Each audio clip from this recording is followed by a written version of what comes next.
Yeah. Shut 'em down radio. This is your host, Dirty Solo. You know the number 347-850-1177. We got an ill interview tonight with Jay Metro. You know? So we're going to get into this interview. Jay Metro, you online, fam? What's going on? This is Jay Metro. Thanks for having me on the show. No problem. Now, I hear the music, quality music. What inspired you to get into the scene of singing? Well, I've always been a musician, so I come from a musical family on my mother's side, and everybody on her side of the family either sings or plays instruments. I just kind of took it a little bit further and actually studied the craft of it, started taking lessons and actually, got a degree in music. Always wanted to do film scores. And As far as singing, I was doing some film scores, and that led to some other studio work, writing songs for other artists. And, I was like, well, I can sing a little bit myself, so if I'm going to be writing pop songs, I may as well sing them. And 6 years later, 2.5 albums later, I'm just keeping the train rolling. That's what I'm talking about. Now, where can people get your music? Oh, everywhere. I have music on Pandora, iTunes, eMusic, Amazon, CD Baby, SoundCloud, YouTube, Django. I mean, anywhere pretty much where there's music playing, I'm trying to be there, So I try to make sure it's accessible. But you can find all of those places from my website, and my website is www.imjmetro.com. So just go to my website. It links to everywhere you can get my music and to where you can follow me on social media. Right. Now, with singing, like the temperament of singing, do you put, your life experience into it? When it comes to lyrics, I like to write about all kinds of situations, whether I've experienced them firsthand or whether I've just heard about them, because we grow as people, not from just our experiences, but also from the people that we are around, both family members and the people that we accept as family, our friends. And so, they go through things, and we counsel them through those things as well.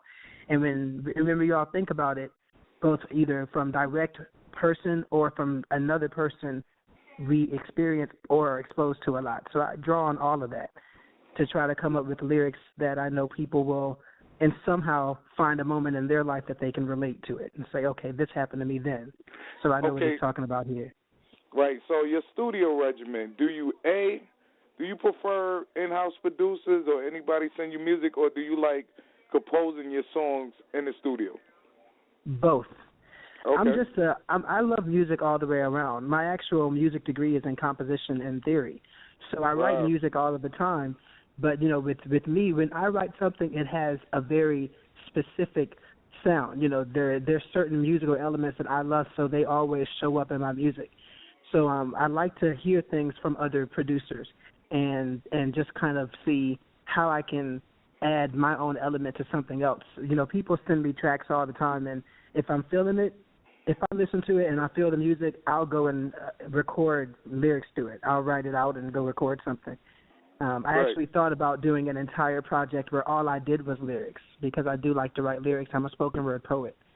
And, sometimes I feel like I'm writing more music than I have lyrics to go with, and then sometimes I have more lyrics than I have music to go with. So I have to find a way to balance it all. Right. Yeah, that's dope right there. Now, as far as the music and singing, now, the older greats, say like Marvin Gaye, anybody. Do you think R&B got soft? Because I hear a lot of people say R&B isn't really where it's supposed to be. How do you feel from a younger perspective? I think that R&B has become more pop oriented and more pop minded. So R&B used to be rhythm and blues. You had that blues element in there, and it doesn't matter what a record is based in, whether it's comes from some of our people who did blues or from people of other races that did blues. When you had blues, you had to talk about something. Your lyrics had to actually say something. You had to have some experience and some life behind you when you sang blues. Right.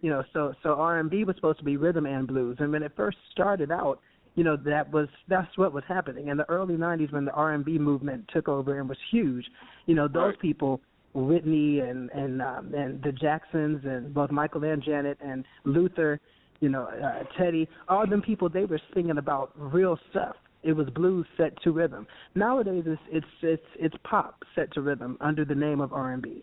Every song is the same, and I feel like the reason why in the past 10 years or so, the reason why we haven't had any pop song, any R&B songs that have become classic is because they're all the same thing.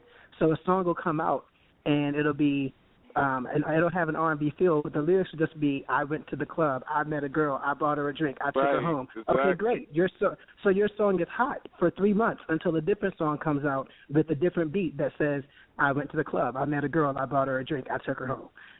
So. Right. So from your perspective, why is that? Like, why are people, do you think they're conforming to the money or they really don't have a love for the craft? What's your perspective on it?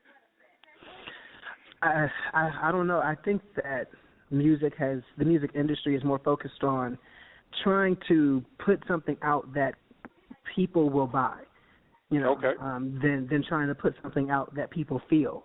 Not understanding that if they just release something that people can feel, then people will buy it because they feel it. That's why Adele became popular so quickly when she did, and we see what's happening with Sam Smith now. And we can go back to Amy Winehouse about 6 or 7 years ago when she was coming out. People were feeling what she was saying in the music. Because they could relate to it. Exactly, yeah. Right. So, currently, do you have any shows coming up? Yeah, all of my shows are on my website. I post them all on imjmetro.com. And so I know for a fact I have some shows booked in my hometown. I'm in Houston, Texas. And in Galveston, I have some on the calendar for Galveston as well. And I'm finalizing some shows for the entire Texas area. I'm trying to put together a tour right now. So if you live in the state of Texas, in Austin, San Antonio, Dallas, Fort Worth, Beaumont, I'm trying to put a spring tour together and come with you, as well as I'm also trying to get on the BET Music Matters series and see. And go on tour with those guys. Right. Now, when we was talking about longevity and legacy, what does J Metro bring to the game? I think what I bring to the game is a completely different perspective as far as how I approach music. I approach music from the standpoint and from the idea that music has no genre. So, so for me, I have people will always try to put me in a box and say, okay, what do you do? And I say, I just do music.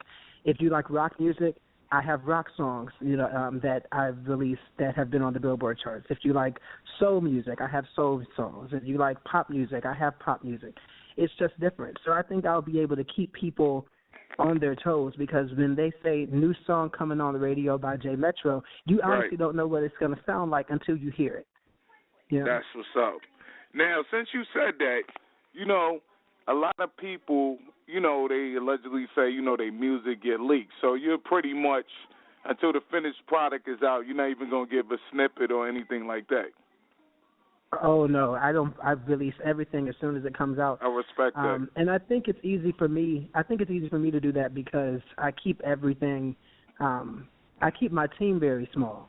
Usually 9 times out of 10, it's besides me, just 1 or 2 other people involved with the entire process.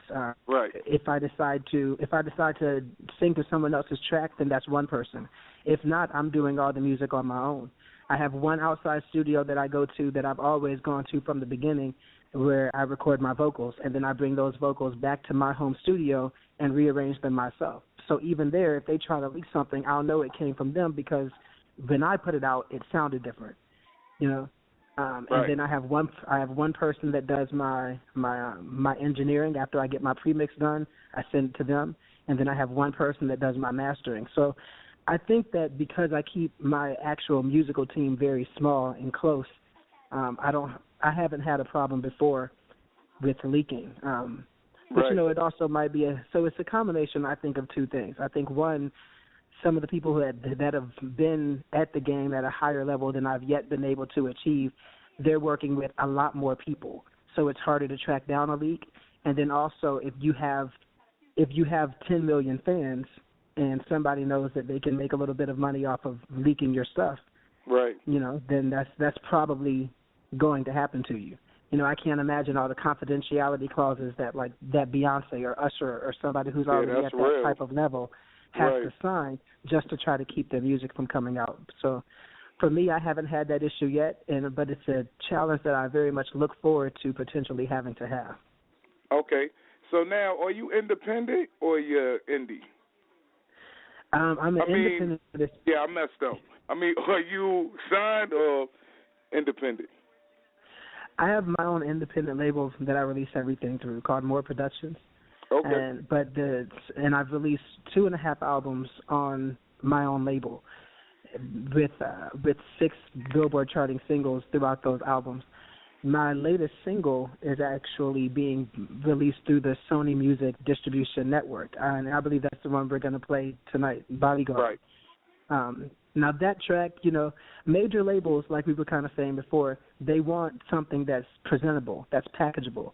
And what I'll say about this song, Bodyguard, is it's probably, out of everything that I've ever written, it's probably the most, or if not one of the most directly presentable songs that I've done, because it's one song that you can listen to it and say, okay, that's pop. This is pop music. You know what it is, so they know how to market it. And I think that's probably why they accepted it and were willing to attach their name to it. Right. So let me ask you a question. I look at American Idol, they got a lot of, shows that, display people's talent. Do you like them shows? Do you think they're really representing the artist, or do you think it's just a lot of, hype? I think that those shows are good for their audience. Okay. And I believe that if people go on those shows and they put the work into branding themselves while they're on the show, that they actually can come out of the show on the other end and be in a better position and actually allow the show to be the platform that it could be. What I think ends up happening is that a lot of people just think that if they're lucky enough to get onto one of those shows, American Idol or The Voice or things like that, they think that, okay, that's it, I've made it. And then after the show, they might win the show or be in the top 3, and then they'll release an album, and, they don't really take full control over their album. They just kind of let the label or the show do it for them. So the music is not always the best. And then what ends up happening is they very quickly discover that the people that were enjoying them performing on the show, because they didn't take time to brand themselves while they were on the show, they're not fans of that artist. They're fans of the show. So the show goes on, and eventually those people, especially the ones who didn't make it to the top 2 or top 3, eventually are forgotten. That's a good answer right there. Real talk. Now, with the music, do you think edgier music attracts more people, in your opinion? Edgy? What do you mean by edgy? Edgy, more provocative music, because, put it this way, I'm talking from, experiences myself. People talk about R&B, and they be like, it's so watered down now, it's so soft, How do you feel about that? Far as artists out here, you don't have to name no names, but do you think people can step their game up, in other words? Far as singing. Lyrically, yes. I have to say, the people in the industry that are extremely popular on the higher end of it, there aren't a lot of great lyricists. I would say Chrisette Michele is a great lyricist. Right. I would say that John Mayer is a great lyricist. And then outside of that, you have a lot of people, who are good producers. And they can rhyme a few words together, but when you dig into the substance of what their songs are trying to say, there's nothing there. And I think that having that meaning in the lyrics is what makes a song classic. And it can be provocative, but it has to be, whether it's provocative in a bad way, in a way that kind of makes people go, ooh, that's dirty, or provocative in a good way that makes people go, we can do better. two examples of that would be me and Mrs. Jones, provocative in a ooh, that's kind of dirty way, versus Mercy Mercy Me by Marvin Gaye, provocative in a thought-provoking, inspirational way. That's real. But the lyrics, they have to have something. They have to have something to make people think. Now, what you want to make people think about, that's a different matter, but there has to be something in there to make people think. Now, from the music perspective, do you think it's more political, with the climate of the world? Like, say, for instance, do you think certain artists get looked over because of, their race or creed? Or how do you feel about them situations? I don't know if it's so much that anymore, or at least I would hope. At least I would hope that it's not that anymore. I mean, we're about to go into 2015. Exactly. So I'd like to think that that's not the case. What I will say is, I'm a member of the Recording Arts Academy, so I get to vote for the Grammys, and I have a lot of music that's submitted to me, and the music that comes from the independent artists who are not associated with the label that puts so many restrictions on what they can and cannot do. The independent artists that put out this music based on how they feel, not based on, well, my label is demanding that I make something that will be popular and that can fit into one box. Right. That music is so incredible. And, I honestly believe that if some of this stuff were allowed to really get the exposure that it should get, and could be nominated, the Grammys would look completely different. Because that's real. It would look completely different. The nominees and the nominations, I have over 200 CDs that came to my personal home address from independent artists this year, and I could rewrite these categories right now. I honestly could rewrite these categories: album of the year, song of the year. Of course, one of my songs that was submitted for this year, I might have to sneak one of them in there. But, it's good. The production value is good. Right. But, it's just a matter of what becomes popular, because the major labels, they'll take a song that is really bland and says nothing and has no music to it. It might have one chord progression throughout the entire song, four measures of music on repeat. That's what the major labels want. But by the time they push that out and they put their machine behind it, and everybody is hearing it on the radio and seeing the video, and then they put the artist on a tour where they're doing 200 shows a year, that's what everybody knows. So that's what people want to see get nominated. So the Academy kind of has to accommodate. Otherwise, they'll lose sponsors and so forth and so on. They got to make their money to keep the Grammys going. Okay. Now, I want to ask you this question about remakes. A lot of people make remakes. Do you think people need to stay in a originality? Like, say, for instance, you as an artist, and like we was talking about earlier, you want to display your talent. But a lot of people want to, replicate something else. How do you feel about that? Do you think it's more important to put your music out, let the people hear what you have to offer, or try to do a rendition of somebody else to show your vocal range? When it comes to remakes, for me, what I listen for is two things. One, did you add to it?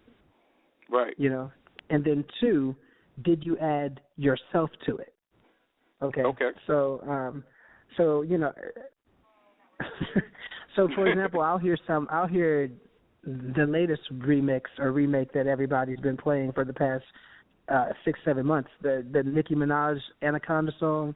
Right. I can't deal with that. You didn't add anything to it. It's a mess. I can't deal with it. But then you look at for example, Human Nature, the Michael Jackson song. Right. When SWV did their remix to it, they added something to it, and they added themselves to it. When they did Right Here over the Human Nature. That was a great thing. track too. And then even about 2 or 3 years ago, when Chris Brown did a remix of it and made a song called She Ain't You and used the music from Human Nature. Right. He added something to it, and he added himself to it. Right. So those are the types of things that that I can deal with. You know, Whitney Houston had one of the greatest remakes of all time when she covered Dolly Parton's "I Will Always Love You," and she added something to it, and she added herself to it. So those are the two main elements for me. Right. Now, this is a crazy question right here. You know, I listen to a lot of artists. You know, I listen to rap. I listen to all genres of music, and it's respected on this show. You know, this show, we give everybody a platform. You know, we don't care where you come from. You know, as long as you got the talent, you know, it's all about the artist. Do you feel some of these radio shows don't cater to the artists anymore? You don't have to say no names. I just want to know your opinion on it.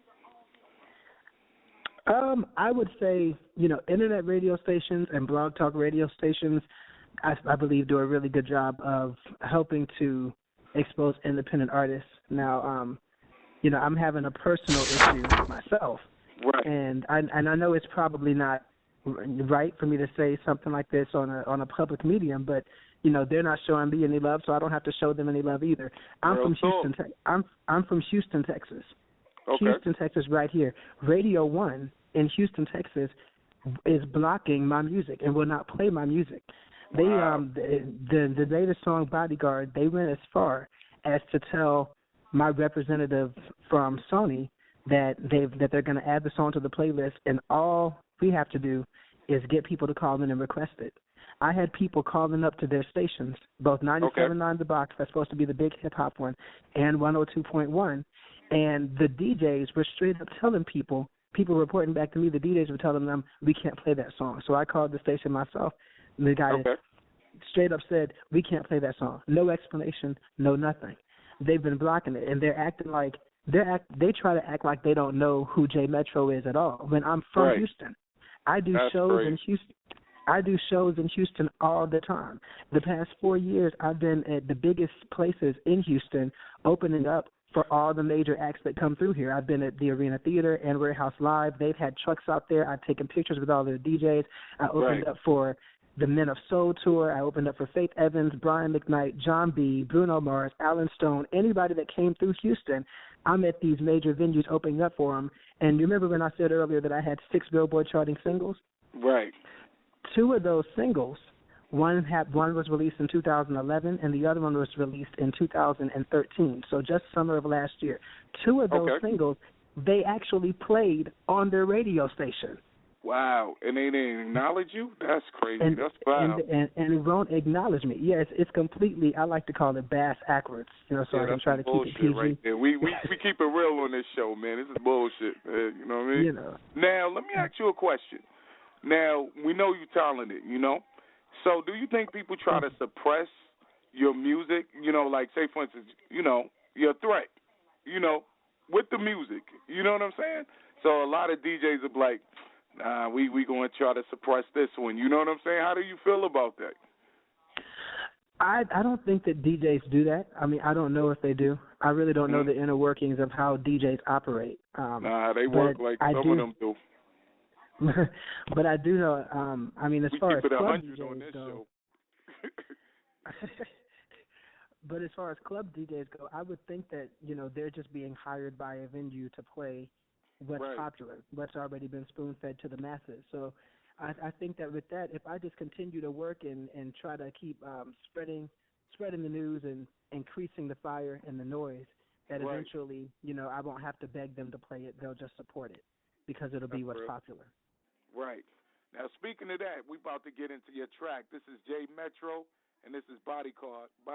Now, who produced this as far as the beat? I produced it. I'm on this. This is actually one of the ones that I did completely by myself. I'm playing every instrument on it. I wrote all the lyrics and did everything. All right, let's get it. We blasting off.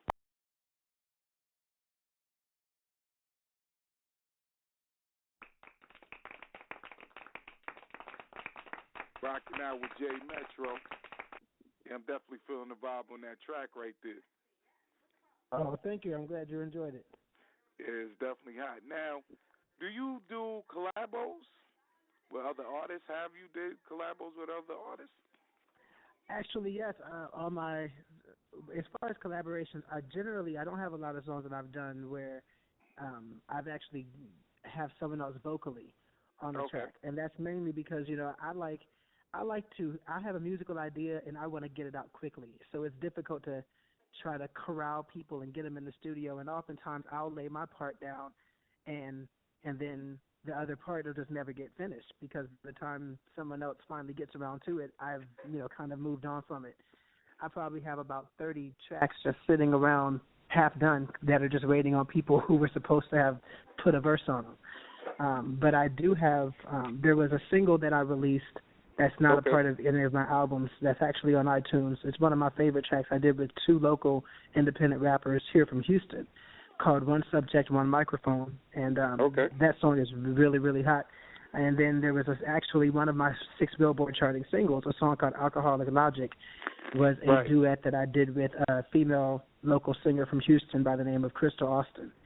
And Alcoholic Logic is a song that I do at all of my shows. It has a really good funky, jazzy vibe to it, and, the audience really gets behind it. Okay. That's what's up. Now, I know you got an EP coming out this year. Or did it drop yet? No, it has not dropped yet. I'm working with, the EP was actually done about in February, actually. Okay. But we've been waiting. The people that I'm working with are doing a very good job of being extremely meticulous. They want to make sure that when the EP comes out, that it has everything it needs. From whichever label picks it up. So that's going to be, the money for tour support, the money for promotion, and all of those types of things. But I'm really, really, really excited about this project, the EP. It's called the Sentir Mon Amour EP. And that's French for Feel My Love. This album, it's all live instrumentation, and lyrically, it's talking about a lot of really different things. I really like it because I got to be a true composer on that entire album. So with Bodyguard is produced more as a pop track. I was just talking about how the major labels, they like where the music is kind of minimal. There's a little bit of music kind of on repeat. With the Sentir Mon Amour EP, every song on that EP has very complex and nuanced chord progressions and musical movements. Melodically, harmonically, it's just a fully developed musical piece. So I'm really excited about that. And it ties in some of my own life experiences that I was dealing with throughout the time that I was writing that album. For example, during the time that I was writing that album, I was actually learning myself. I was teaching myself French as a language. Just self-taught. So there's a few songs on the album where I actually sing in French. The title track, Sentir Mon Amour, is actually the entire second verse is in French. So I'm really looking forward to that project coming out and getting a release date. I think everybody's going to enjoy it. That's what's up. Now, who influenced you, as far as growing up, like what music influenced you, like in different genres? Well, growing up, I had a lot of different things. I was always kind of absorbing things. I had my mother's side of the family, they were all church musicians. And they also, like when their entire family was the choir. It's like there was nobody else. It was them on the piano, them on the drums, them on the tambourines, and 20, 30 choir members who were all brothers, sisters, cousins, aunts, uncles. And they didn't sing the popularized, spirituals and hymnals. They actually, as a family, would write songs. So I actually had a song that my aunt actually wrote for me to sing when I was 4 years old. I was already up leading the choir, singing original music. And so that just kind of led me on the path to exploring and really valuing people who wrote their own music. So for me, it wasn't really about a genre of music. I grew up kind of paying attention to who was writing their own stuff. So Stevie Wonder, I listened to a lot of Stevie. I didn't listen to a lot of Michael. I appreciated Michael, for everything that he did for pop, but Michael wasn't a songwriter per se. I listened to a lot of Stevie. I listened to a lot of Marvin. I listened to a lot of Sting, U2. And then when the '90s started happening, and you had more and more of those alternative and pop bands coming out, a lot of them were singer-songwriters, guys with the guitars and things like that. Right. So I listened to a lot of Savage Garden and Third Eye Blind. Yeah, they make some good music. Incubus. Yeah. Yeah, and you know what? Also, too, the thing of it is, I agree with you. I mean, if you're a musician, you should be able to write your own music, Because to me, it's more authentic.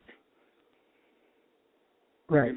I mean, because there are some people who are able to essentially make a living off just being a performer. That's Whitney Houston was able to do it because she had an amazing, once in a lifetime, once in a generation voice. Right. Beyonce is able to do it because she also has a really good voice. Maybe not quite in the same caliber as Whitney Houston, but it's really good. It's undeniably good, and she's also a really, really great dancer and performer on stage.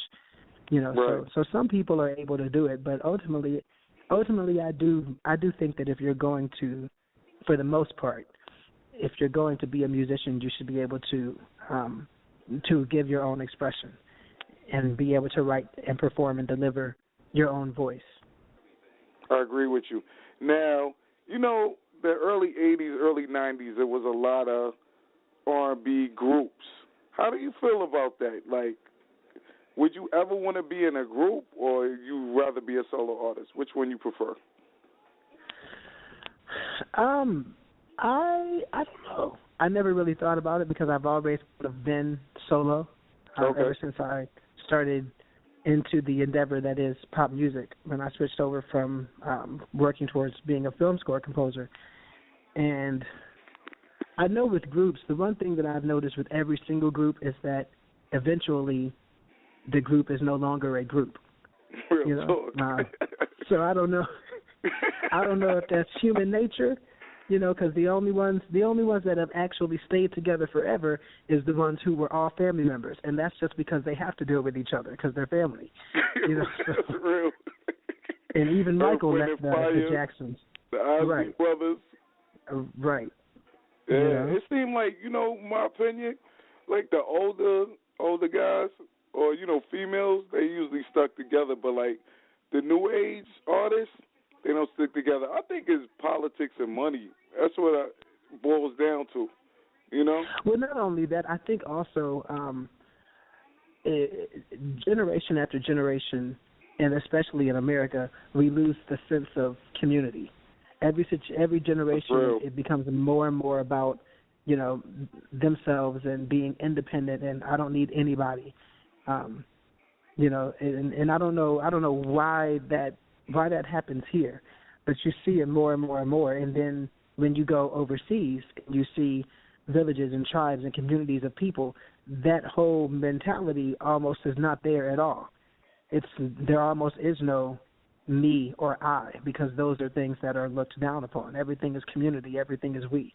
They do everything together for the good of everybody. So I guess with the older groups, if someone was popular, if someone was 20 years old in the 70s and making music, they were born in the 50s. Right. So they grew up with that mentality of community. We are one. I need you. You need me. And I think that's why the groups that were out in the 60s, 70s, and so forth, they tended to stay together longer. And even afterwards, they're more willing to come back and do reunion tours. We see Destiny's Child now, who have been split apart for almost 10 years now, and there's still no talk of a reunion tour. Right. They show up on each other's songs featured here or there. You'll see Beyonce on a Michelle Williams song, or Kelly on a Beyonce song, or something like that. But there's no talk of another Destiny's Child reunion album or a Destiny's Child reunion tour, and I think that's just because generationally we become more and more programmed to be independent-minded. Right. And that's communal. That's definitely true. So far as the record labels, you said you own your own record label, correct? Yes, it's an independent label, absolutely. Okay. Now, do you, seek out talent, or how does that go? It would be a disservice for me to sign anybody else to my label, because because I'm still trying to get my own foot in the door. Right. You know, I mean, so I can't, I don't have a hand to give to somebody right now. You know, and now in the future, that's respectable. Right. Yeah, in the future when I have a hand free, you know, if I see somebody that's really working and trying to come up and they have a voice, you know, even if I don't agree with their type of music, if I happen to find an American roots country singer that I just see they have a voice and they have a presence, if I have a hand and I'm able to help, then I'm the type of person that would do that. But right now I wouldn't do it because I don't have the time per se to do it because I'm still trying to get there. You know, so if I start dividing my resources between me and somebody else, I might end up creating a situation where neither one of us get there. Right. You know. That's real. Now, we have a segment of this show where you could display your talent. Do you want to give the people something live a cappella? Oh, okay. I don't know how it's going to sound through the phone, but yeah, I can do that. All right. All right. Whenever you're ready. I like to do a lot of American standards. Sometimes, you know, sometimes at the beginning of my shows, I'll just kind of talk to the audience a little bit, and introduce myself to some of the people who are there for the first time, and reacquaint myself with some of the people who might have come back. And it also, my band members like it because it gives them time to tune their instruments and things like that before they start playing. Right. But I like to do a lot of American standards, and one of them is God Bless the Child. So I'll do a little bit of that. Okay. Them that's God shall get, them that's not shall lose. So the Bible says, and it still is news. Your mama may have, and your papa may have, but God bless the child that's got his own. That's got his own. So that was great, man. Round of applause. Oh, Shut 'Em Down Radio. Thank you. Yeah. Definitely J Metro. Definitely got talent. Good music. That was nice right there, bro. Acapella. That was definitely nice. Now, definitely when you drop your EP, I definitely want you to come back on the show, you know, and keep us in the loop. And one more thing, could I get a drop for Shut 'Em Down Radio? Absolutely. I'll give you applause for you. All right. This is J Metro, and I'm on the Durley Sallow Show for Shut 'Em Down Radio on Blog Talk Radio. Yes, sir. And definitely everybody out there, go support J Metro. Definitely got great music, you know. And you could go to his website, www.imjmetro.com. Exactly. You know what I'm saying? And you can follow him on Twitter. Give him your Twitter handle. My Twitter handle is @JMetroMusic, so that's @JMETRO Music, MUSIC.